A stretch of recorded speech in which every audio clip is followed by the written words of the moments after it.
Hi everyone, it's Claire here, and today I'm going to do a quick tutorial video that has been requested by quite a few people. So we're going to look at how to apply cam snaps, because when I did my tutorial video I didn't go as far as the snaps, and apparently pretty much all of the other tutorials out there don't go as far as that either. So slap wrist Claire for not thinking of this. And today we're going to look at cam snaps. So what are cam snaps? Let's have a look. Let's move this around. I'm working on the ironing board today. There is a reason for that, so you will see in a minute. But this is cam snaps, or a selection of them anyway. So they pretty much come in any colour you can think of, and they have male and female parts. Sounds funny saying that, doesn't it? So you can see there's an innie side and an outie side, and obviously you've got your stoppers, which has got the little points on. So that is what cam snaps are, and they basically are what secures your pads. If you've seen makers using them, or you're looking at pads to buy on Etsy, the majority will have these plastic snaps on, and you snap them like so, and they hold them on your underwear nice and neatly. So cam snaps is the brand name for what these are. There are different brands that do the same thing. For example, Prim do a version of these snaps. There's another brand that I can't think of off the top of my head right now, but all of those, or all the ones I've come across anyway, work with the cam snap pliers. So if you can't get your hands on them, or your fabric shop only stocks one of the other brands, I'm pretty sure the majority of them you'll be able to use with your cam pliers. But you can get them on eBay, you can get them on Amazon, you can get them online fabric shops. They're pretty affordable. You can usually get a pack of about 20 sets for just over £1 if you shop around a bit. So you can get yourself a selection of colours to match your pads, or you can use all the same colour. Completely up to you. Now, I should have thought about what colour I'm going to use for this pad. I think I'm going to use this orange. So let me just grab the bits I need before I go on, otherwise I'll be fumbling around. And you've all seen me do that in videos before. So there we go. The other thing you'll need is your cam pliers. Now these are usually about £10. You can get them on Amazon, you can get them on eBay. Some fabric shops sell them, particularly those that specialise in nappy and cloth fabrics. And you will get the plier set, some extra stoppers so you can use the different size cam snaps, and you will get a pokey tool. Now, for the life of me, I can't remember what this is actually called. What is it? I'm having a brain fart. A dowel? Is that what it's called? I don't know. Someone can comment down below and let me know what this is called, because I've completely forgotten, and I'm sure other people want to know. But it does come with your cam snap set, and it's what you use to poke the holes. Mine looks a bit different because I lost one and then I snapped another one. Don't ask about that story. So I got a much more sturdy one by Prim, so that's why it looks a bit different to the ones you're going to see with the sets. So you will need those. You will also need your trusty ruler. We don't need that yet. And that is what you will need to get you started. Now, obviously, when you chose your pad pattern, you will have chosen what width you wanted it once snapped, because that's part of the pattern choosing or making process. So these snap at 2.75. So what you need to do is turn over your pad, decide which wing you want as the top wing, which wing you want as the underwing. You can use either side. There's no hard and fast rule. You can mix it up between pads or do all the same. So don't stress yourself out about it if the poppers are on different pads. But you take the wings, lay them flat. I've not rollerballed this one yet. lay them nice and flat, line them up so they look nice where you want the snap to be. Turn it over, and then you want to take your ruler and measure. Not laid that quite right. You'll actually learn eventually by eye where it is at the correct snap place. And that is at 2.75, which is where this pad's meant to snap. So what you would do then is turn it over, still holding that in position. Take your pokey tool, and you can apply 2 snaps. You might want to do a snap there and a snap there, or a snap in the middle. Completely your preference and depends on pad design.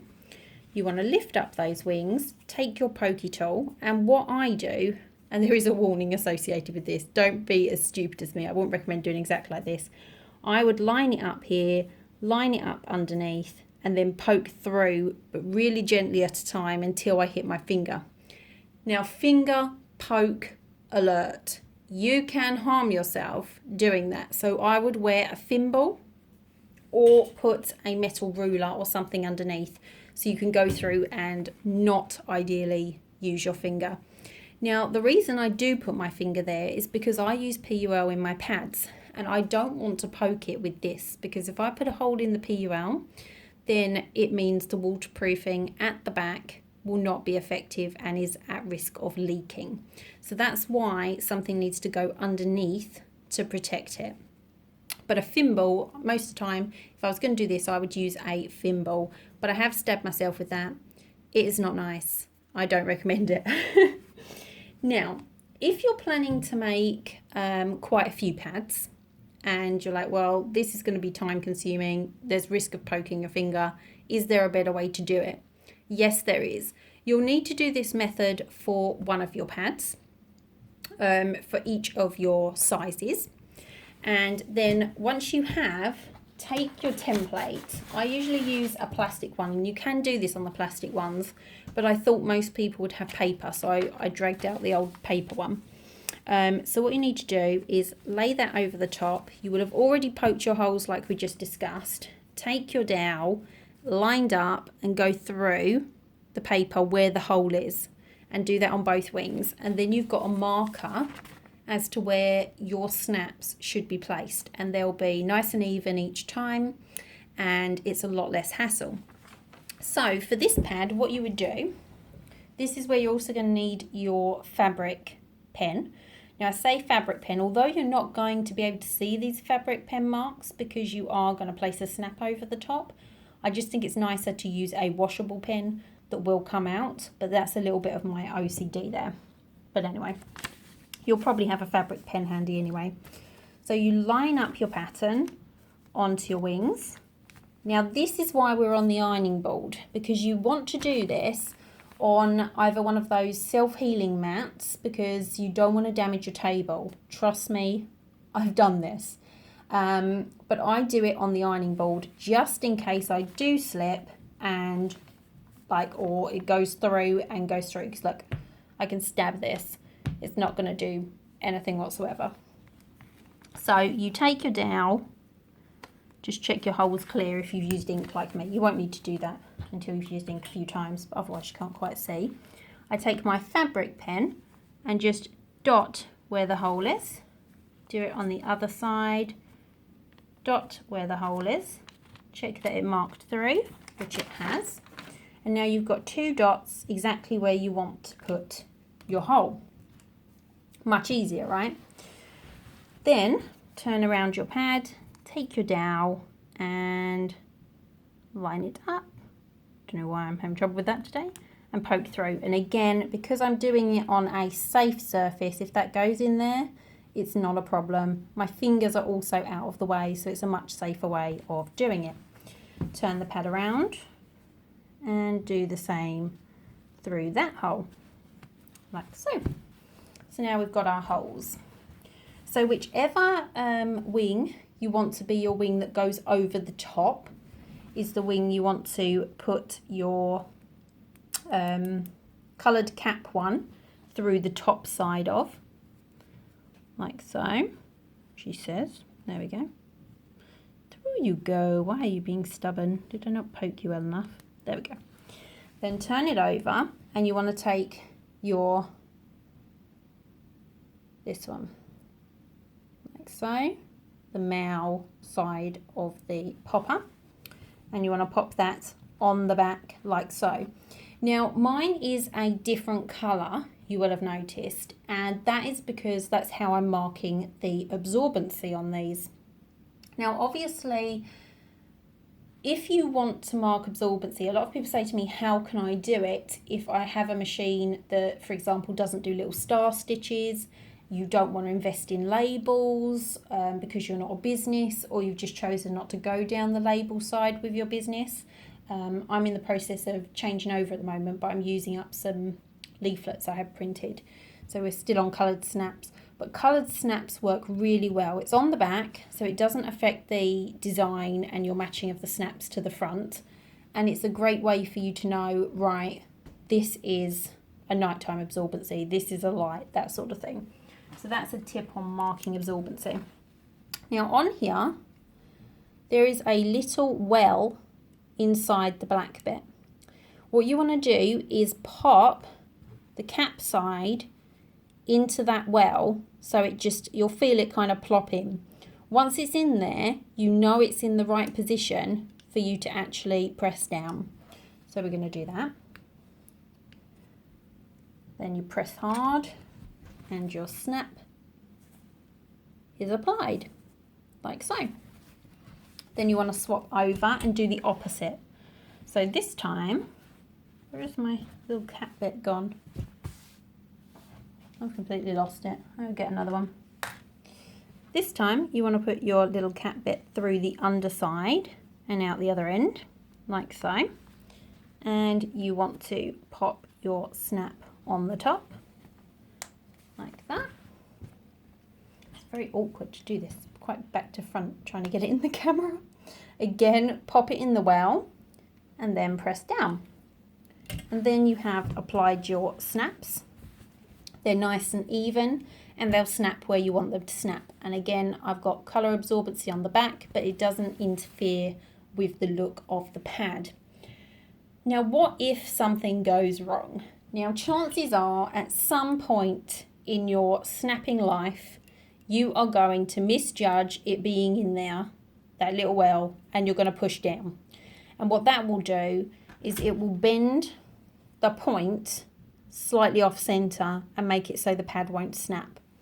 Now there's two ways of getting them off really easily. I'm not going to do it on this pad because this pad's actually sold.